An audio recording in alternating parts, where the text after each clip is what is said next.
The Tim Heale Podcasts. Ordinary people's extraordinary stories. Welcome to the Tim Heale Podcast. In this episode, I'm going to have a chat with Victoria. So Victoria is going to tell us all about her life.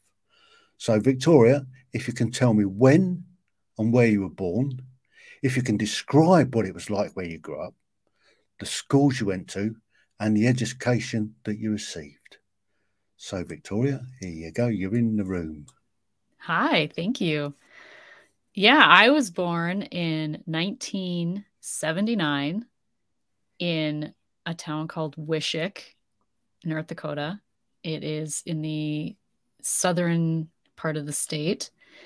And maybe about a population back then was around 1,000, 1,200, something like that. Very small school. K through 12 school, actually. So everybody knows everybody, and graduated from there, grew up there my whole life, graduated from there. And life was kind of carefree. I was a latchkey kid. Both of my parents had worked. And so kids back then would ride their bikes around town, and there was no worry or concern, and come home after, before dark, sometimes after dark. But, well, I wish my environment was like the Black Hills, because that would have been beautiful and all of that. But no, in my area, it's very flat and sunsets for miles. But just a really small community where everybody knows everybody. And but my childhood was kind of different from everyone else, because my father was diagnosed with cancer when I was 6. And so he was sick for almost 2 years before he passed away. And so my childhood, much of it was spent with other people, being bounced around from house to house and different caregivers and things. And so my childhood was very different, because there were no other kids that I knew who were going through something like that. So I had to grow up fast. So that was that sort of relatives that were looking after you? I guess your mother was doing full-time care for your father. Well, he was doctoring, and so he was a veteran, and so he was going to the VA hospital, which was about 3 hours away. And so, she would be gone with him. And so it was my oldest sister. She was like 16, 17. And then I had an older brother too. He's 5 years older than me. So I guess that they looked after you a bit, and neighbours looking in on you, I guess. Yep, neighbours and friends, like my parents, my friends' parents. I stayed with friends sometimes. Yeah, it was really rocky time in my life, unstable in a lot of ways, but yet still carefree, because, we could just go around town and no one worried, and everyone kind of looked out for each other too. Not like it is nowadays, where you go out, you get stabbed or shot. But so at the age of 6, your father diagnosed with cancer, and he died 2 years later. So what, you were 8 at the time. Were you allowed to go to the funeral? I did. How was your grieving process at that time? Well, I wasn't there when I wasn't there when he passed away. He passed away in the nursing home. It had gotten to the point where my mom couldn't care for him anymore, and she was still working too. But I did go to the funeral. And I just remember a lot of adults walking around. And the one thing I remember someone saying to this day, I've never forgotten it, is, she doesn't understand what's going on anyway. Because of my age, they thought, well, she's only 8. She doesn't really know and understand what's going on. So no one cared to sit down with me and really talk about what was happening and how this was going to change things. And, well, how do I feel? There really wasn't a lot of communication about grief. Yeah. So what were your feelings at that time then? Say, people saying that because you're 8, you didn't understand what was going on, etc. But did But I you? did. But I did. You know, I saw my dad in the casket and then he was gone. And you know, when we aren't, when people don't communicate with us what's the truth of grief and how to grieve, you know, in a Yeah. healthy way, children will make up their own stories. Hmm. And that can be dangerous too. And for me, it was like he's in a casket, he goes in the ground, and that's it. I Yeah. didn't have an understanding that I could still talk to him, or I could still have this ongoing relationship with him. I could still feel connected to him. And so when he passed away, it was like this. We didn't talk about it. I didn't have a way to express how I was feeling. And so everything was stuffed down and really Hmm. disconnected. I was really disconnected from what had happened. In the meantime, you know, within a year, I was molested. And again, when I was 12. Hmm. And so, and my mom remarried in that time as well. So there was just a lot of grief and trauma and change because my sister had left. She was like a second mom to me, and she left. She graduated Hmm. like 2 months after my dad passed away, and she joined the Air Force. So she was gone. Hmm. So it was a lot of change in my life. And I really felt like I was alone. And I would cry and I would be told I was a crybaby. And I would hide to cry. I would go under my bed. I was found under my Hmm. bed, falling like asleep under my bed so many times in the linen closet. One time there was a search party sent out for me. Like people were looking for me and they couldn't find me. Here I was in the linen closet asleep Hmm. because I would hide to cry. Yeah. And it's no fault to my mother, right? Yeah. She didn't know what to do. Yeah. And she didn't know how to process her own grief.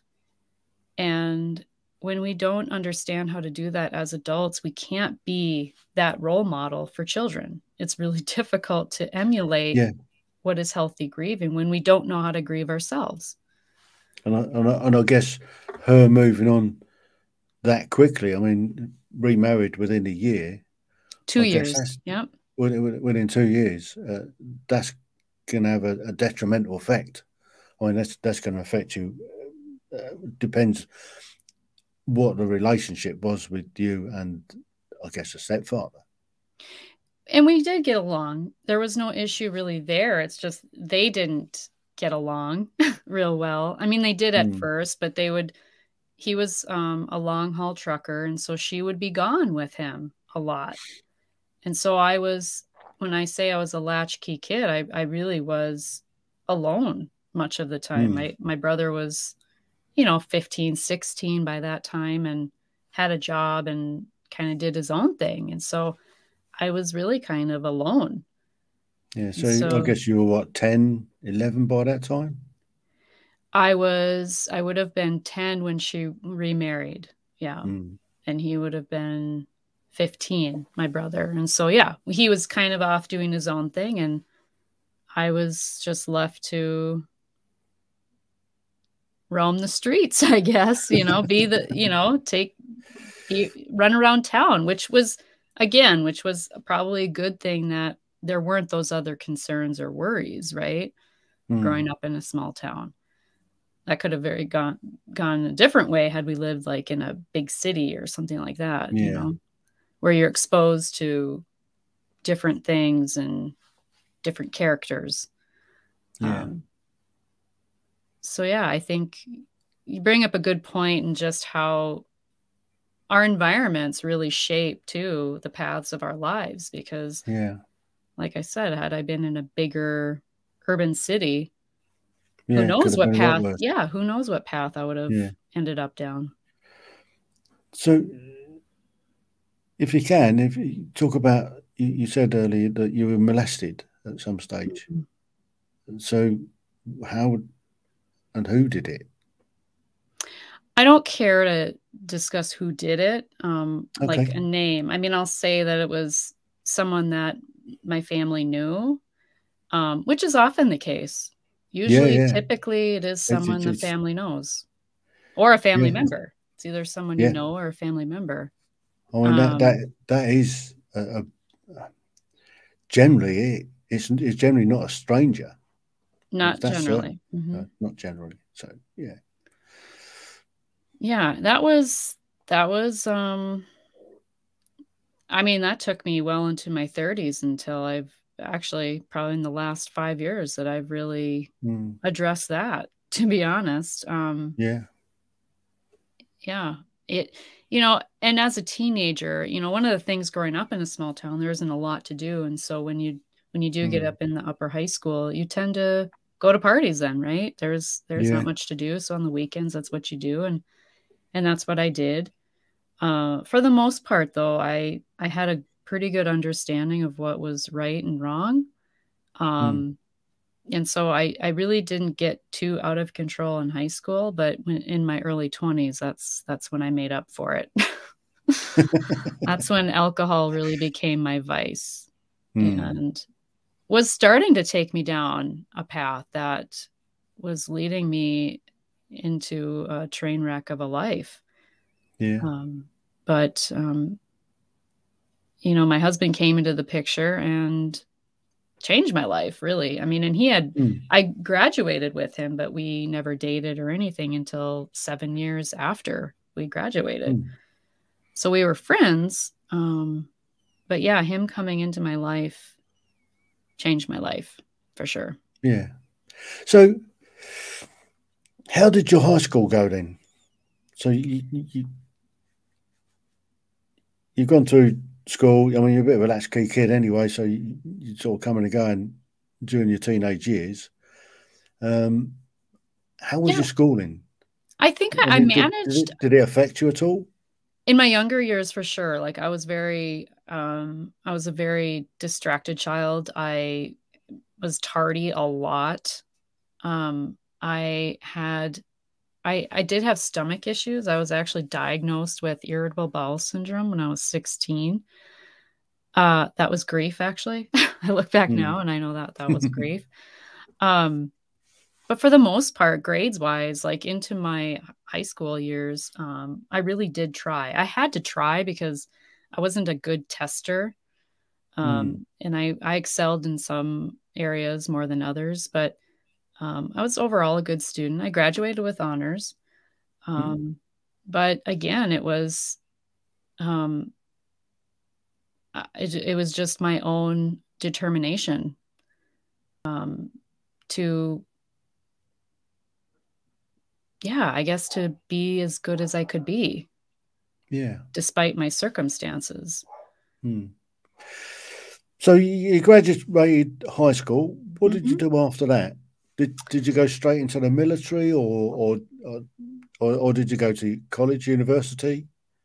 Well, I had every intention of going to college. I packed up the car, I went to the dorm, I moved into the dorm, and the weekend, like 2 days after I got there, well, that following Monday, school was supposed to start like Tuesday or Wednesday.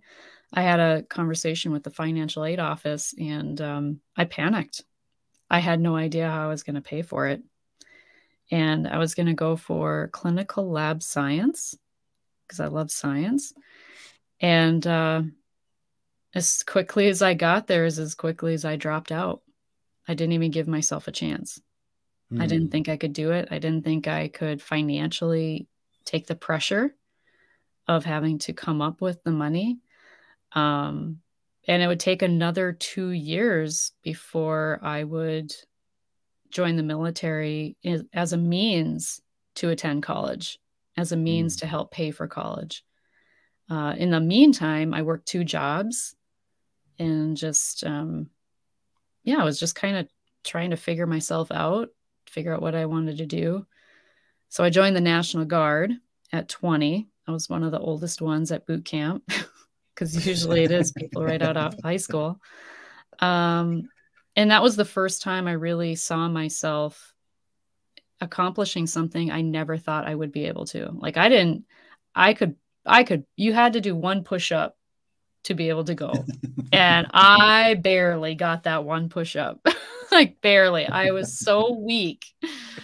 And I mean, I excelled.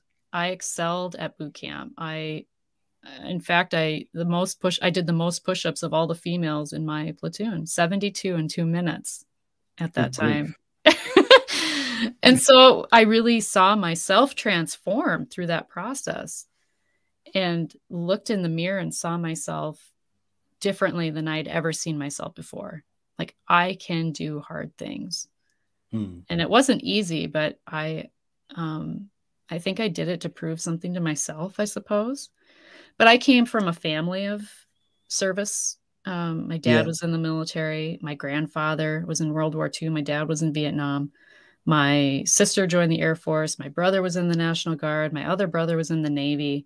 And so every one of us kids joined the military. And it was just something I felt called to do, I guess, for that reason, but also to pay for college. So where was your training in the National Guard? Is it a national centre, or is it sort of just in the state? I went to Fort. Oh my gosh, I just had a brain fart. Fort Benning? Nope, it was in Missouri. Fort Leonard Wood, Missouri. Same place my dad actually was at for his basic training. All right. Yeah, so that was kind of cool. So I guess they tend to, because everything's bigger in America. How big was the training establishment there? How many recruits were going through training roughly? Oh gosh, I couldn't even tell you honestly, but I did go during an off time. I went like in February, and so school is still going on at that time. And so although I was one of the oldest ones there, most people they were already graduated. They weren't, because you could, in the States, let's say at 17, you can go to basic training. You can split up your training. But I couldn't even tell you how many. It was male and female, of course. So there was no distinction in that way. But Fort Leonard Wood traditionally is mostly men. So what was the training? So I guess same as Army. Same as the Army. Same as Army. Normal drill, weapon handling. Yep. Your first aid, your CBRN, all that sort of stuff, I guess. Yep. So gas mask. Yep. Yeah. So what did you specialize in? A medic, actually. I was a medic. All right. Yeah. So my training was actually one of the longest trainings, because you had mine was 5 months. So I went to basic training, and then I went straight from basic to my AIT, my advanced individual training is what it's called, in Fort Sam, Houston, Texas. And so that's where I did the medic portion. Basically, you got certified as an EMT. Yeah. It's the same kind of program you went through. So, and I loved it. I love that. I love that training. Because I was doing CNA work, a certified nursing assistant, before I'd actually joined the military too. I was doing that in high school. And so I had medical background already. So yeah, it seemed like a good fit. Yeah. So 2 years later, then you found yourself going to college at what, 22? Actually, when I came back from my training, let's see. Yeah, I wasn't sure what I wanted to do. I ended up getting a job as if my first job was working, so here in the States, we have what's called a TTY, where people in the deaf community call, like if I wanted to call someone who was deaf, I would call TTY, and then TTY, the person I'm like the in-between person for someone who is deaf and someone who's hearing, basically. So you're typing up a message for them. Yes. So as you are talking, I'm typing what you're saying, and the deaf person, it comes across their machine. And so whatever the deaf person then types, I read I speak to the hearing person. So a fascinating job. It was, I learned a lot about, I learned a lot about the deaf community, and, you know, they struggle with just like everybody else, and their conversations are just like everybody else. And, you know, it was very interesting. How often do you have to tell somebody to slow down when they're talking? You had to type pretty fast. I mean, you couldn't have that job unless you could. That's one thing. I'm a fast typer. So not typically. So but after that though, I ended up, I wanted something more that I could like as a career. And so I found a job as a lab, or actually, what do you call it? Phlebotomist, working at a blood bank. And then I ended up transitioning into the lab, and then I had started college then. So it wasn't right away even when I came back. It took me a little bit. Yeah. It wasn't until I was probably 21, 22. I did a year and a semester, and I was going for, what was I going for? I think I was still pursuing the clinical lab science, because I was working in the lab too at that time. That was very interesting to me.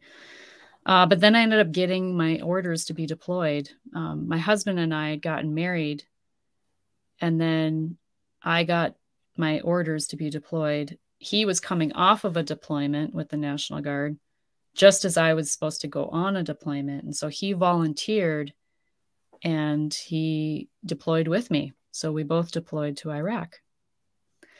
Oh, lovely. Horrible place, Iraq. Yeah. I think that's out of all the places I've been, I think Iraq is probably the one place I don't want to go back to. I didn't enjoy Iraq much at all. I was based out of Basra at the airport, and I actually spent 4 months there, because I would have been there for 6 months, but at a 4-month point, I got called into the Padres office. I thought, it's odd. So Padre called me in and sat me down and said, look, just had a message from JCCC, which is the Joint Casualty and Compassionate Cell, saying that your wife has been diagnosed with cancer and she starts her treatment on the Monday. This is like Friday afternoon. He says, go and get your kit packed. You're going home. I mean, that following sort of 24, 36 hours, I don't know what was going on. But they flew us back. I mean, you couldn't fault how I was treated. And you know, when I was out of there, and I was fairly happy to be out of there, really. I mean, the job I was doing was pretty thankless, because I was in psychological operations. My remit was to come up with a campaign to enhance the Iraqi police service in the eyes of the local population. Might as well just have flogged the dead horse. Because they've been so corrupt and all the rest of it for donkey's years. It's a waste of time. But I mean, I got to travel around sort of southern Iraq a lot, and I went up to Baghdad for a conference, and nearly didn't come back. It wasn't the most friendliest country I've been to, but I've done 3 tours of Afghanistan and I loved it. Really? Yeah. So doing the same job. I mean, on psychological operations, and I had a great time. Really did. But there you go. That's what happened on that tour. So I didn't enjoy Iraq at all. So where were you based in Iraq? Well, actually, I personally was put in a place where there was no other people until we got there. There was actually New York National Guard was there. They had just gotten there maybe a matter of weeks or maybe a month before we did. And before they were there was nobody there. Like, we had nothing. Like, we had porta potties. We had to burn our own crap. We had to have chow brought in. Mail we got once a week. I mean, we were in the middle of kind of nowhere. It was it was Balad, by Balad, Fob Orion, it was called. And our job was to clear the MSRP, not the I always say MSR. MSR, yeah, the main supply route of bombs. That was our job. We were called the Trailblazers. And where was that from and to? I can't remember how up we would north go south and north. We would go as far south from as Baghdad. Were you in we didn't Baghdad? go that far. We didn't go that far. See, like What, that far south? like far I can't where Saddam had a bathhouse there. I just cannot remember the town anymore of what it was called. He had a bathhouse there though. All right. Um Because the furthest north that we were operating was Nasiriyah, Asamwa. We were up as far as Asamwa, which was kind of 3/4 of the way to Baghdad on the MSR south. So that was coming from Baghdad going south. You come to Asamwa where the Dutch were. The Dutch were operating there, and they also got the Japanese come and join them there. It was the first time the Japanese had deployed outside of Japan since the Second World War. wow. And that was a massive deal. And I was on advising on that campaign, because what they really didn't want is a Japanese soldier to get injured. But they were there to do a specific project. That I think they were building something to do with schools and some infrastructure stuff that they were going to do. So they were in a fairly benign area, as it were.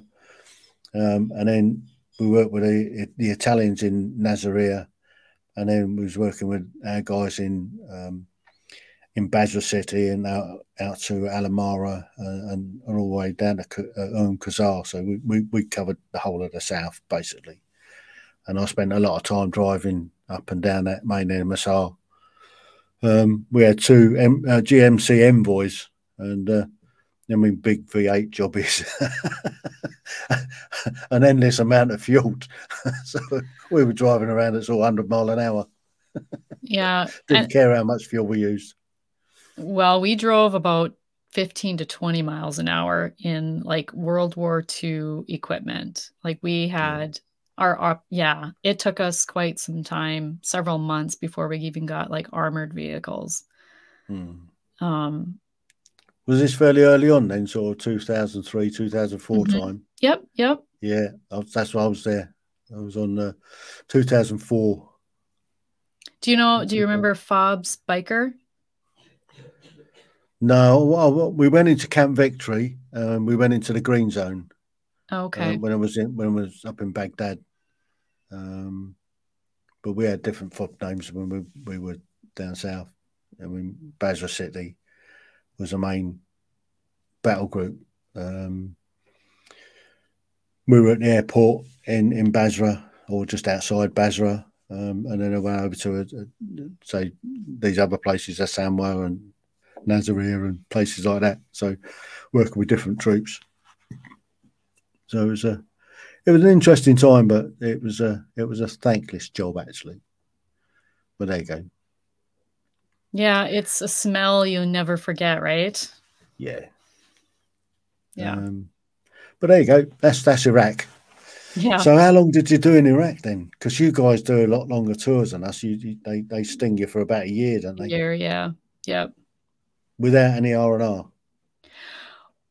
Well, that's the interesting thing. We weren't going to take R&R because we were there together. So we didn't see a reason to. And then they had a drawing contest. The battalion had a drawing contest, and the winner would receive a trip to Qatar. And I entered, and apparently I won. And so it was to come up with some sort of slogan or some sort of design for the battalion. And so, yeah, my husband and I won a trip to Qatar. Little did I know, 2 months later, I would find out I would be pregnant. How did it happen? You got up to mischief in Qatar. And it would just so happen to be our 1-year anniversary. So we had gotten married in August, deployed in December, and yeah, we just didn't have much of a newlywed life at all. and then I came home with a child. So I was obviously, by the time I found out I was pregnant, I was already 2 months along. I had no clue, really. And did they lift you out of there early, or yes, yeah, actually, as soon as you found out, then you was out of there, like, because they don't want pregnant soldiers. Yeah, it took about 3 months. It was actually, I was 3 months shy of the 1 year, so I had almost made it the whole deployment, but I was very much shamed. We were scolded, and our battalion commander had actually made a special trip just to talk to us and said that he was going to see to it that I had my baby in Fort Carson, and I would do my maternity leave at Fort Carson. Like, I would be alone without family and have this baby. What's Fort Carson?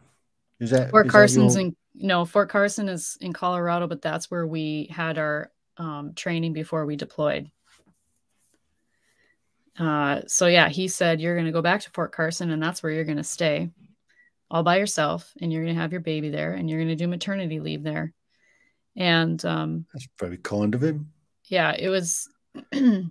I had enough guilt and shame I was carrying myself. I didn't need his, Yeah. And so yeah, it was a very traumatic experience, actually, because I knew what my husband was doing, and here I was leaving, and he knew I was pregnant and I was going to be by myself, because I left thinking that was going to happen. So I get to it clearly didn't. I mean, it clearly didn't. No, once clearly not that heartless. Well, no. Once I got on American soil, he had no jurisdiction or any, like, there was nothing he could do about it. So of course they sent me home. It took another 2 weeks. Like, it was a long process till I finally got home. But it's something I don't talk a lot about, to be honest, because I think it's still something I'm processing through. Just a lot of the shame and the guilt that I still carry. Well, I mean, look at it this kind of way. They gave you the opportunity to have a few days away in a safe environment with your husband. What did they expect you was going to do? Because I guess when you was in Iraq, when you were in operations, that's frowned upon. Fraternizing with your husband is kind of we don't let it happen, but it does. I mean, well, they kept us apart, actually, too. Oh, right. Oh, yeah, they kept us apart. Like, they said, you're going to be in this unit, you're going to be in that unit, and they kept us apart. And then they put you together, and then wonder why. Well, and then the thing is we actually were like, we're married. Yeah. It's not like we're boyfriend, girlfriend. Like, it takes a week for me to get mail. I can't even talk to him. We're married. Like, it was worse for us than it was I think it was almost worse for us being there, knowing what each of us was doing, because I left the wire every day. So did he. Yeah. Knowing what we were doing, clearing roadside bombs, and not being able to communicate.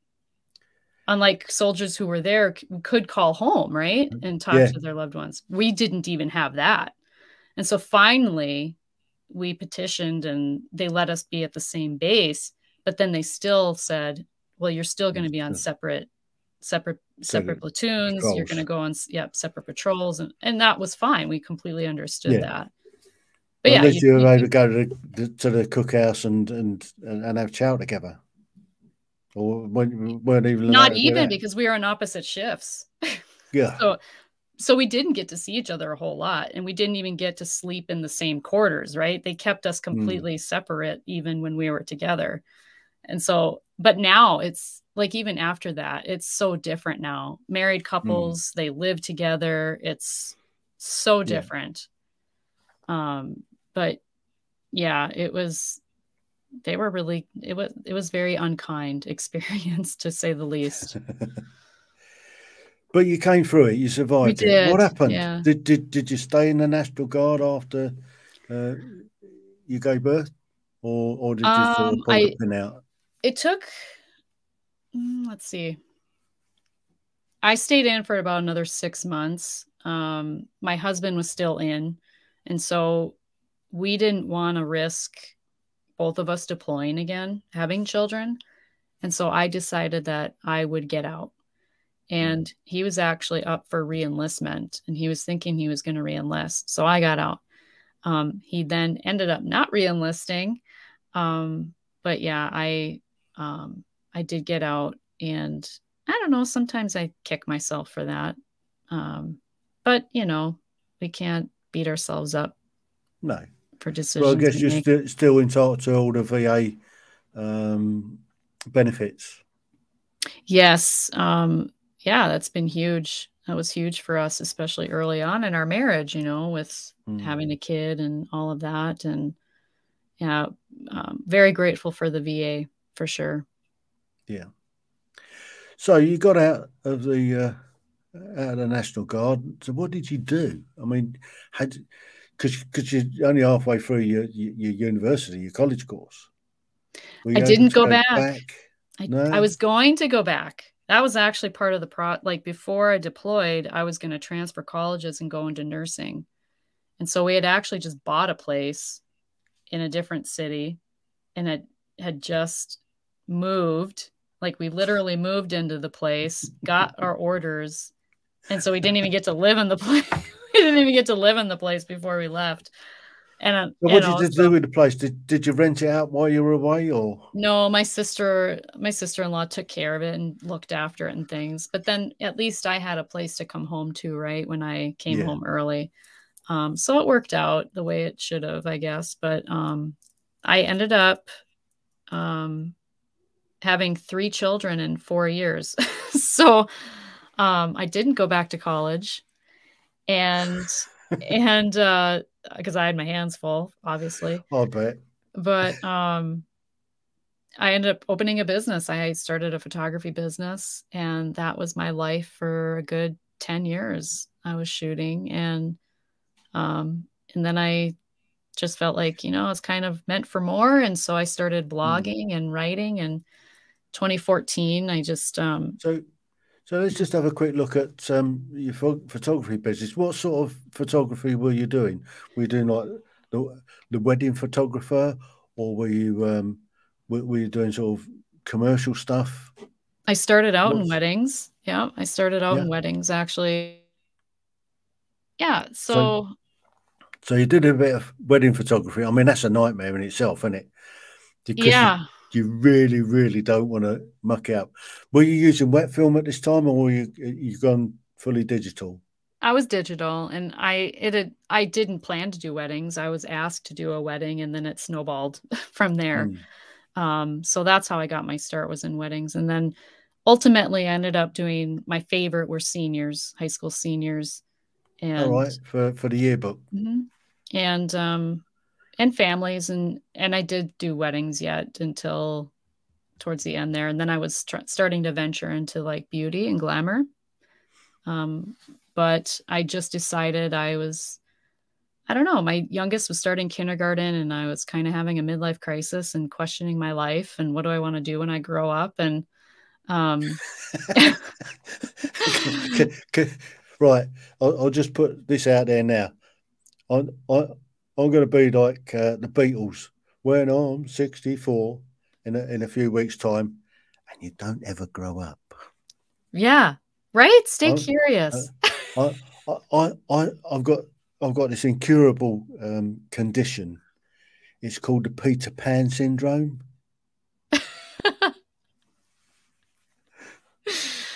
Got to keep it fun, I'm, right? I'm a big kid. I really am. So is my husband. Yeah. Yeah, you got to. I mean, life's too short to grow up. Yeah. So yeah, I really had like this midlife crisis, and I didn't buy a like a Ferrari or anything, but I closed my business and just started blogging and writing. I was always blogging with my photography business, but Yeah.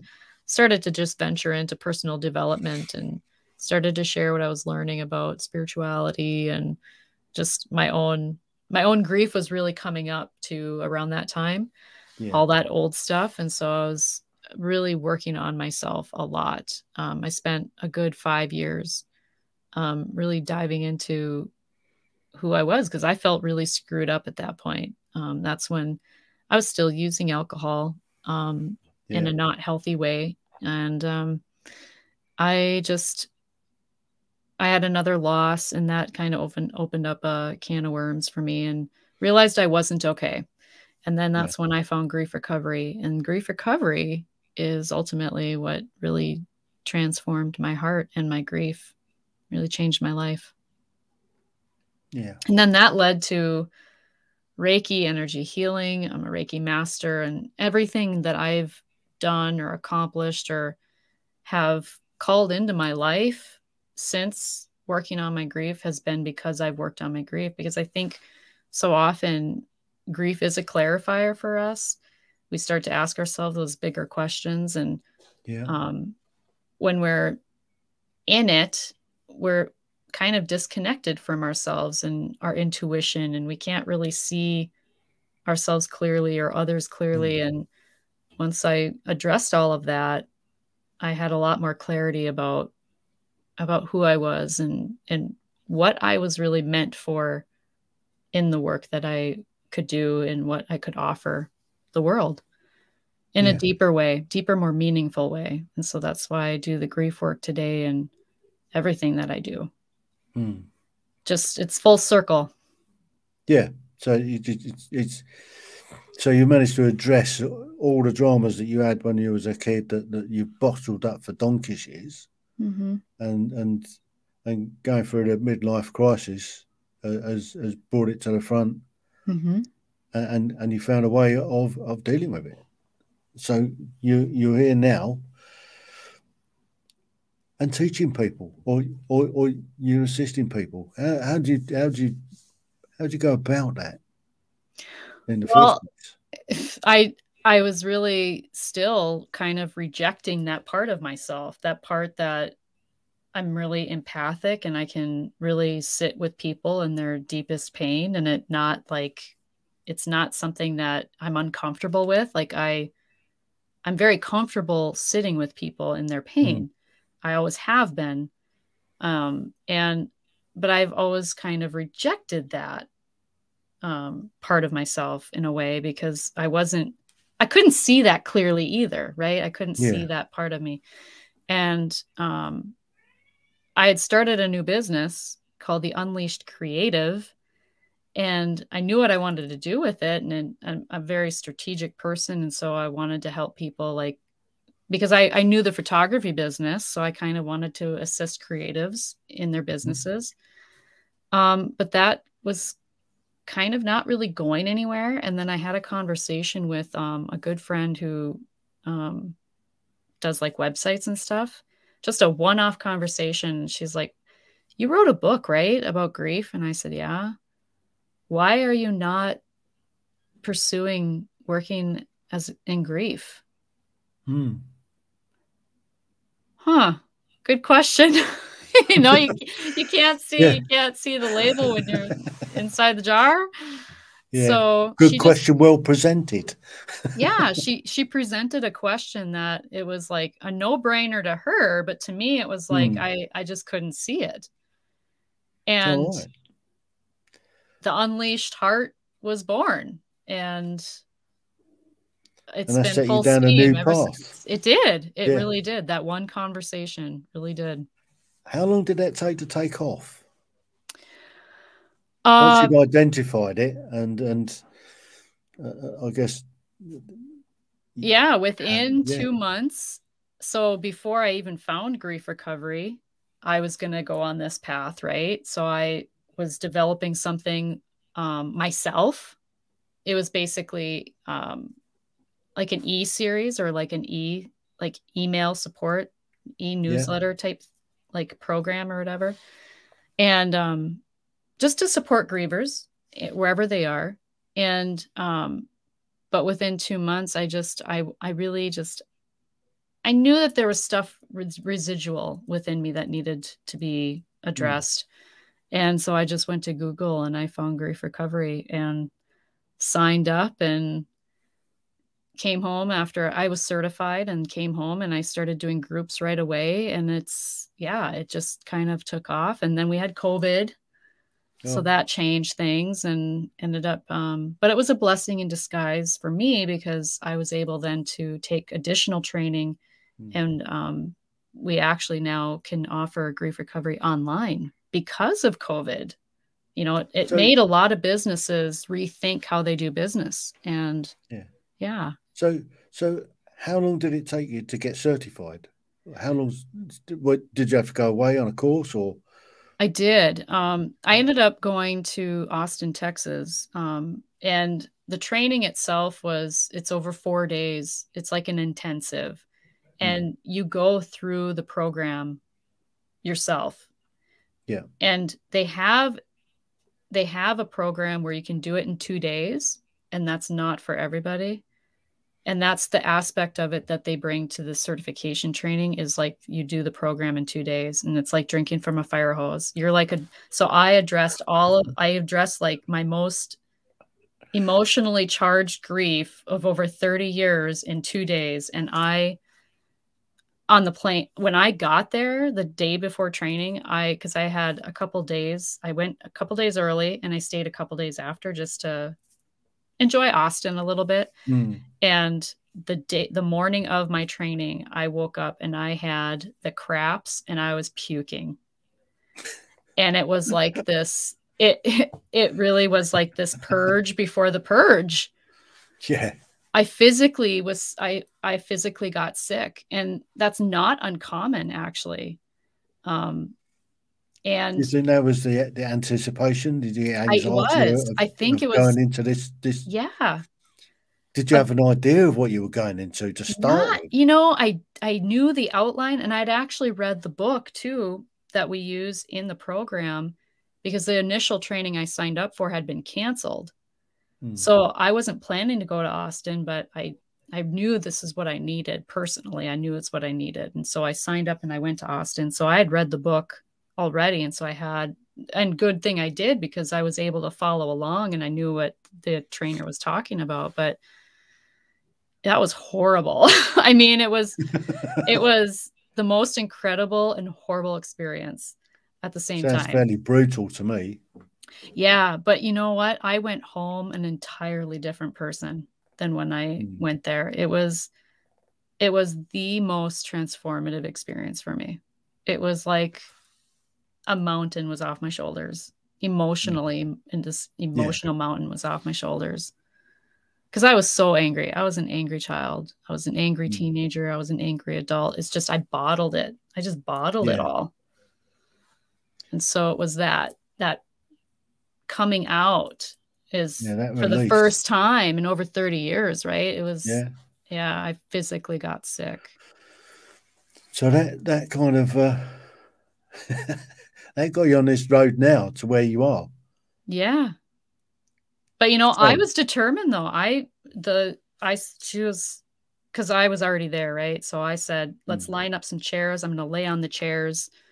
She got me some Dramamine, and I literally was laying on the floor at first. I was not going to not do it, you know?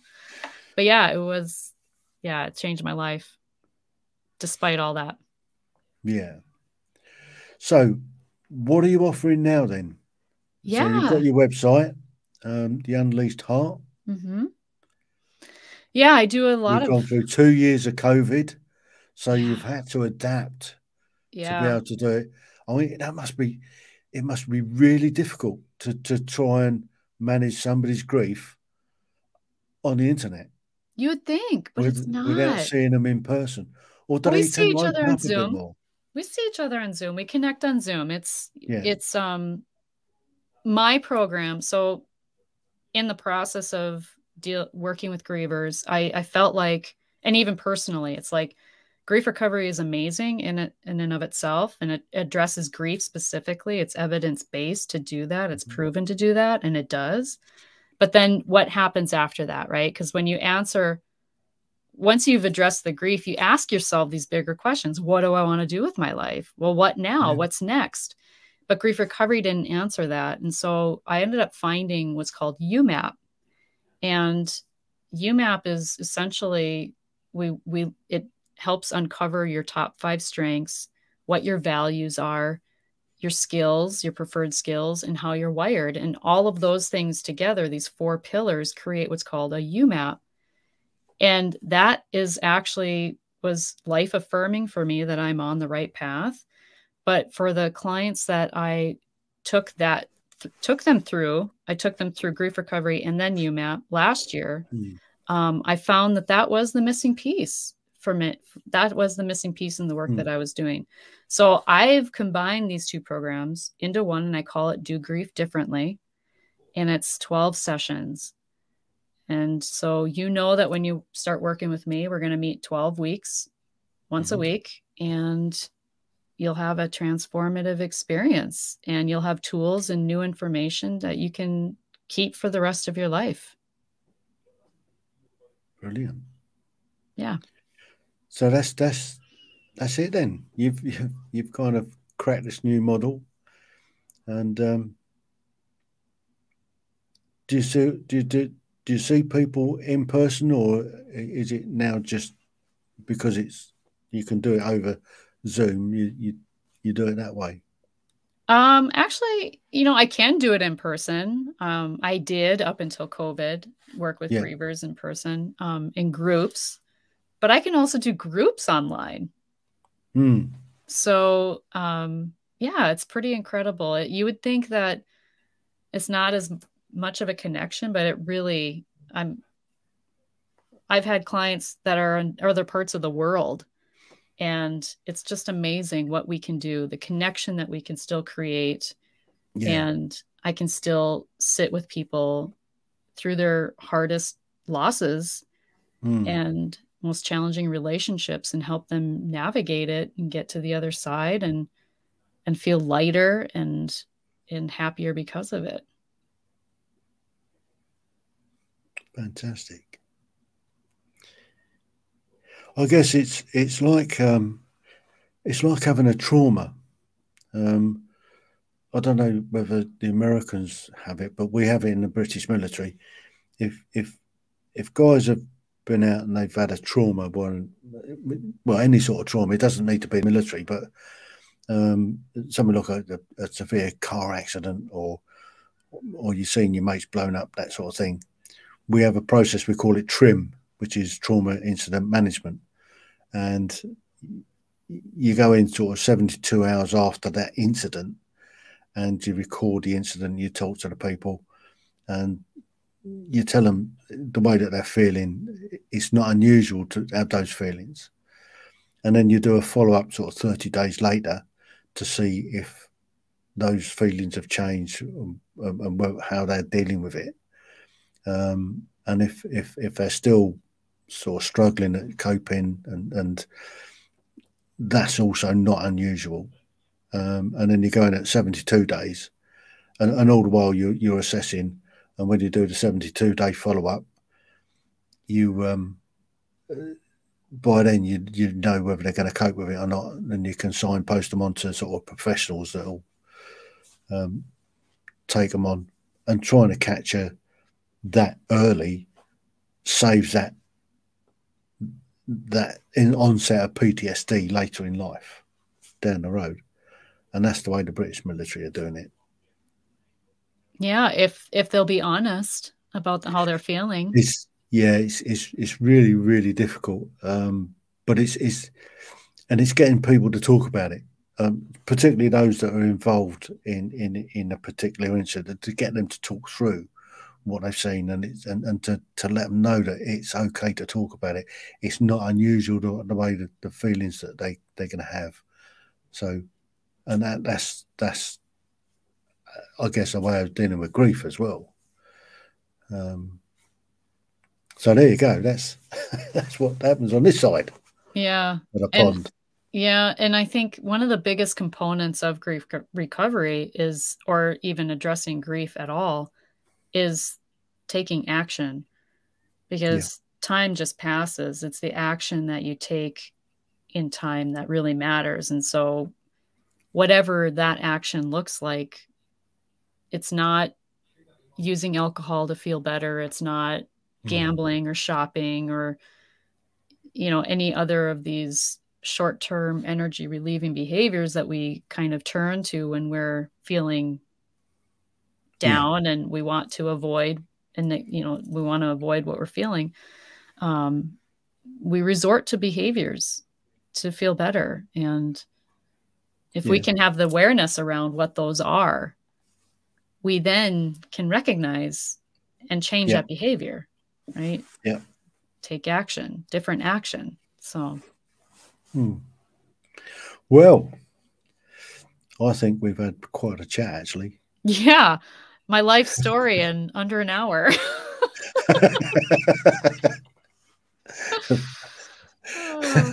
What do you call it? The highlights in an hour. But it's felt like 3 lifetimes in some ways. Yeah. Well, I just thank you so much for sharing it with us. You're welcome. Thanks for having me. I appreciate it. You're welcome. The Tim Heale Podcasts. Ordinary people's extraordinary stories.